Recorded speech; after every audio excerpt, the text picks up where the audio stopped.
भारत वाङ्मय में कहा गया है, जे पावकम्येहि धनम मनुषा समाययन्ति अमइंगहाय पहायते पास पयट्ठिए नरे बेराणुबद्धा नरयम उवन्ति। आश्रय।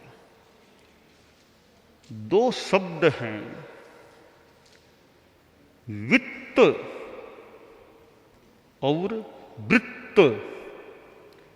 वित्त वृत्त दोनों शब्दों में काफी साम्य है। इकार और ऋकार का अंतर है, बाकी वित्त वृत्त। वित्त का मतलब पैसा, अर्थ, धन। जैसे सरकार में वित्त मंत्री होते हैं, अर्थ पैसा। दूसरा शब्द है वृत्त, यानी वो चरित्र, आचरण। इन दोनों में ज्यादा दूरी न हो। साधु लोग तो एक अलग जीवन जीने वाले मान लें हम, खासकर जो अपरिग्रही साधु हैं, जिन्होंने पैसे को त्याग दिया है। हम साधुओं में 5 नियमों का पालन करणीय होता है। हमारे 5 महाव्रत कहलाते हैं। उनमें जो 5वां महाव्रत है, पहला वैसे अहिंसा, दूसरा सत्य, तीसरा अचौर्य, चौथा ब्रह्मचर्य, 5वां अपरिग्रह है। सर्व परिग्रह विरमण। तो साधु परिग्रह का परित्यागी हो, यह विधान व्यवस्था है।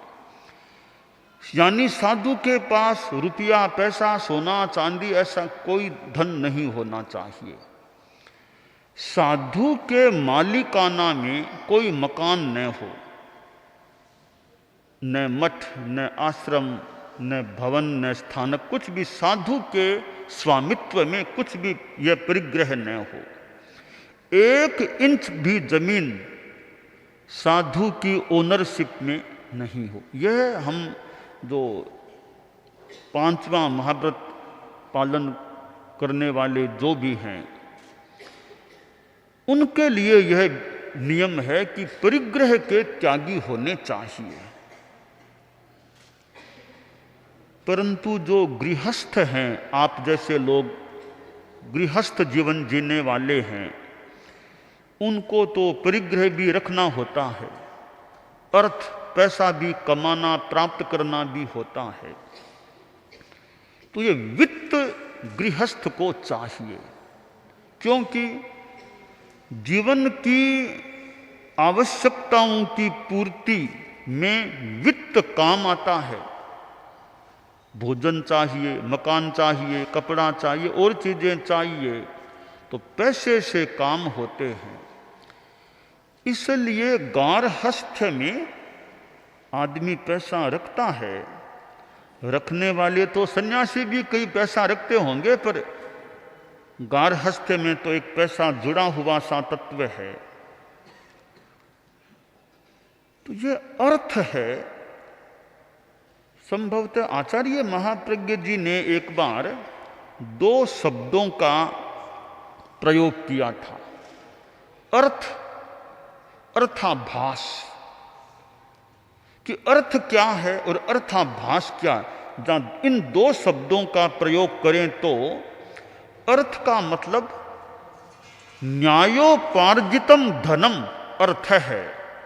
न्याय नीति से अर्जित किया गया पैसा तो अर्थ है। अन्यायोपार्जितम धनम अर्थाभास है। अन्याय अनीति से जो पैसा प्राप्त किया जाता है वह अर्थाभास, यानी ठीक अर्थ नहीं है, अर्थाभास है। सारांश इसका यह है कि गृहस्थ जीवन में अर्थ रखना कोई निंदनीय कार्य नहीं है, परंतु शुचिता अर्थ सुचिता, आर्थिक सुचिता, पैसे के साथ अशुद्धि न आए। अब अशुद्धि कैसे आती है? पैसे के संदर्भ में एक बात है अर्थ का अर्जन। अर्थ पैसे के तीन एक स्थितियां पैसे की हैं: अर्जन, संरक्षण और उपभोग। पहले तो अर्थ का अर्जन करना होता है, कमाना होता है। तो अर्जन में सुचिता कैसे रहे? अर्जन में सुचिता के लिए ईमानदारी आवश्यक है। ईमानदारी है अर्थ के अर्जन में, तो सुचिता, शुद्धता रह सकती है, अशुद्धि से बचाव हो सकता है। अब अर्जन में ईमानदारी कैसे? अगर अर्थ के अर्जन में आदमी झूठ न बोले और चोरी न करे, झूठ और चोरी से रहित होकर अर्थ का अर्जन होता है, तो अर्जन में अशुद्धि से बचा जा सकता है। दिखाता कुछ है, देता कुछ है, तोल में, माप में गड़बड़ी होती है, तो ईमानदारी में कमी की बात है। अर्थ के अर्जन के साथ ईमानदारी है, इसका मतलब अर्जन में शुद्धता है, अशुद्धि से बचाव है। दूसरी चीज है कि अर्थ का संरक्षण। पैसा जो अर्जित कर लिया, फिर आदमी उसको अपने पास रखता है, तो रक्षण है। उसके साथ जोड़ दे अनासक्ति, कि अर्थ के प्रति अनासक्ति रहे, ज्यादा मोह नहीं। ठीक है, पैसा चाहिए है, ज्यादा मोह नहीं होना चाहिए पैसे के प्रति। ये एक हमारा गृहस्थ का उपयोगी तत्व है, इसको उपयोग में लिया जाता है, पर अनासक्ति रहे। अनासक्ति है तो तनाव भी दिमाग में कम रहेगा, और मूल बात है चेतना, आत्मा शुद्ध रहती है। तो अर्जन में ईमानदारी, अर्थ के रक्षण में अनासक्ति। तीसरी चीज है आदमी अर्थ का उपयोग करता है, तो उपभोग करता है अर्थ का। उपभोग में संयम, उपभोग में संयम हो। हमारे जैन धर्म में आप लोग जो गृहस्थ हैं, जिन्हें श्रावक बोलते हैं, जो हमारे जैन धर्म के अनुयायी, श्रावक के 12 व्रतों की व्यवस्था है, 12 नियम हैं जो गृहस्थ श्रावक होते हैं जैन धर्म में। उन 12 में 5वां जो व्रत है इच्छा परिमाण है, कि इच्छा की सीमा रखो। 7वां है भोगोपभोग परिमाण। ये 2 व्रत हैं जो अर्थ से बहुत जुड़े हुए हैं, कि इच्छाओं की सीमा, कि ज्यादा संग्रह मत करो। आखिर आदमी को कितना चाहिए? ज्यादा संग्रह मत करो, अर्थ का संग्रह भी मत करो और ज्यादा मोह भी मत रखो। जैसे उदाहरण के लिए एक श्रावक गृहस्थ नियम करता है, भी मैं जैसे 1 करोड़ 2 करोड़ से ज्यादा अपने मालिकाना में पैसा नहीं रखूंगा, यानी उसने एक अपनी सीमा कर ली। सीमाकरण, इच्छा परिमाण हो गया। अब भोगोपभोग परिमाण है कि ठीक है कमाई की जा रही है, परंतु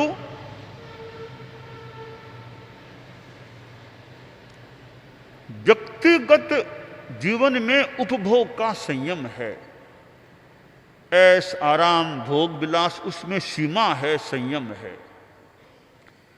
पहनने ओढ़ने कपड़े चाहिए, ठीक है शरीर के लिए कपड़े चाहिए, पर इतने से ज्यादा कपड़ा मैं 1 बरस में नहीं खरीदूंगा। भोजन में भी संयम, शरीर के लिए भोजन चाहिए, अपना भोजन में भी संयम है। इतने द्रव्यों, इतने आइटम्स से ज्यादा मैं नहीं खाऊंगा, बार बार नहीं खाऊंगा, ऐसे भोजन की भी सीमा। अब आदमी ऐस आराम करे तो भले कितना ही आराम से रहो, पर जीवन में कितनी सादगी से पैसा है फिर भी संयम है कि सारा पैसा कोई व्यक्तिगत भोग में लेना जरूरी नहीं है, तो अपने व्यक्तिगत जीवन में सादगी है। अब कपड़े भी बहुत टिपटॉप के भले नहीं है, कपड़े तो आखिर शरीर को ढकने के लिए या सर्दी आदि से बचाने के लिए चाहिए। बहुत बढ़िया कपड़े का क्या करना है, सुरक्षा होती है शरीर की। हमारे साधु लोग हैं, अब ये कपड़े देख लीजिए, सफ़ेद कपड़े हैं कि बहुत कोई गहने जैसे ऐसे सामान्य अपने कपड़े, ठीक है, ठीक, आप लोग गृहस्थ हैं, साधु की तुलना नहीं की जा सकती आपके, तो फिर भी अपना व्यक्तिगत जीवन में संयम। तो 3 शब्द महत्वपूर्ण हैं कि ईमानदारी, अनासक्ति, संयम। ये 3 चीजें अर्थ के साथ जुड़ जाती हैं तो फिर वो अर्थ रह सकेगा, अर्थाभास नहीं होगा, ऐसी आशा की जा सकती है। चैम्बर ऑफ कॉमर्स और भी कोई भी व्यवसाय करने वाले लोग, व्यापार करने वाले लोग हैं, इस व्यापार के पीछे एक दर्शन है, एक मानो फिलोसॉफी है। आदमी व्यापार क्यों करता है, दुकान क्यों लगाता है, उद्योग धंधा क्यों करता है, कारखाने क्यों लगाते हैं, इसके पीछे एक दर्शन है। वो दर्शन क्या है? दर्शन यह है कि इतना बड़ा समाज है, मानव जाति है, तो जीवन को चलाने के लिए पदार्थ चाहिए। तो समाज को, जनता को वे पदार्थ सुविधा से कैसे मिले? किसी को कपड़ा भी चाहिए, अनाज भी चाहिए, और भी चीजें चाहिए। तो व्यापार व्यवसाय होता है तो आम जनता को अपने पदार्थ आसानी से मिल जाते हैं। एक बाजार में जाओ, एक ऐसे मॉल में जाओ, वहाँ कपड़ा भी मिल जाएगा और खाने की वस्तुएं भी मिल जाएगी, और भी चीजें।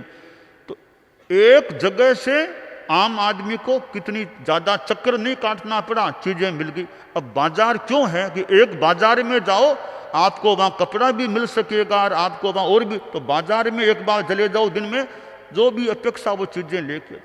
तो ये व्यापार व्यवसाय उद्योग क्यों है?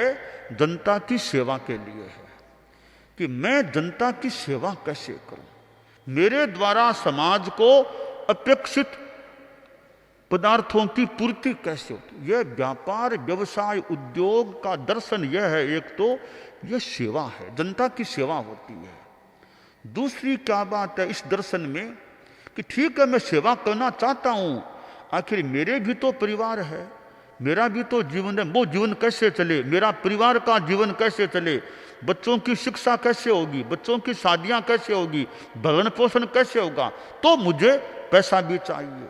तो मैं सेवा दूं, साथ में पैसा भी लूं, ताकि मेरे परिवार का भी जीवन यापन अच्छी तरह हो सके।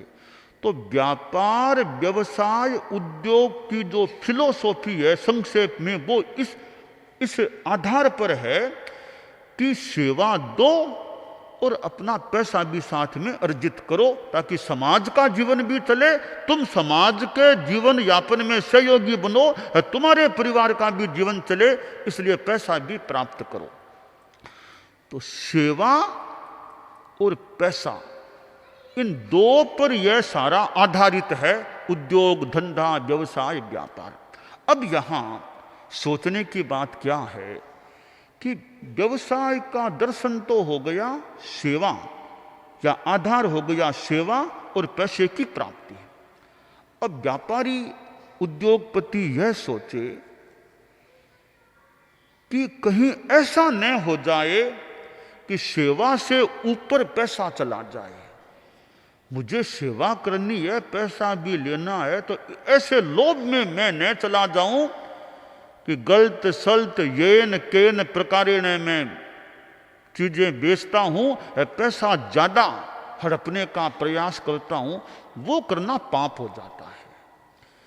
तो वित्त और वृत्त, इस वित्त के साथ वृत्त चरित्र अच्छा कैसे रहेगा कि जब पैसा सेवा से ऊपर नहीं जाएगा, सेवा के समान समकक्ष या सेवा से थोड़ा नीचे रहे, पर वो ऊपर न जाए। जहाँ पैसा ऊपर चला जाता है फिर आदमी अर्थ अनर्थ गलत सल्त साधन अशुद्धि गड़बड़ी धोखाधड़ी ये काम भी कर लेता है।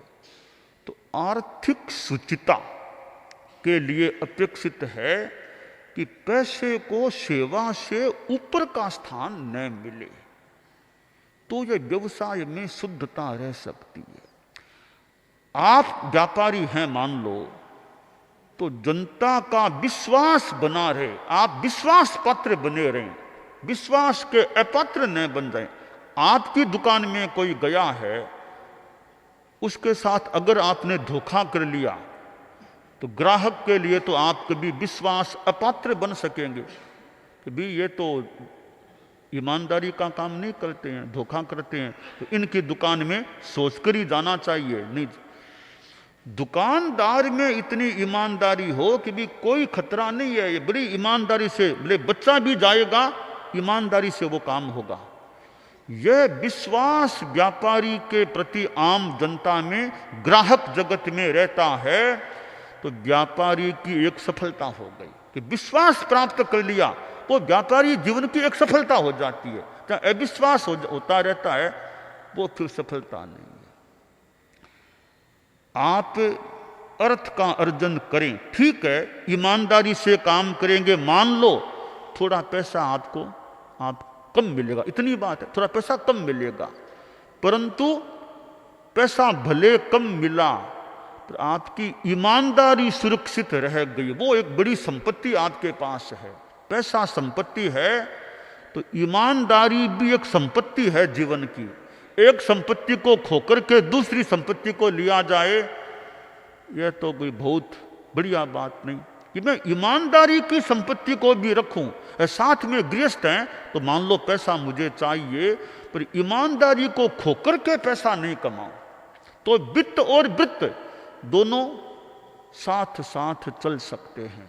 परम पूज्य आचार्य तुलसी जो भीलवाड़ा भी पधारे हुए हैं, अब तो 25 वर्ष पहले गुरुदेव का महाप्रयाण हो गया था, उन्होंने अनुव्रत की बात बताई। यानी अनुव्रत में जैन अजैन कोई भी हो, ऐसी आचार संहिता की हर मानव यानी मानव अच्छा मानव बन सके, इंसानियत या नैतिकता से जुड़ी हुई वो आचार संहिता, तो उसमें भी यही बात है भी कि प्रामाणिकता रखो, व्यवसाय व्यवहार में प्रामाणिकता रखो।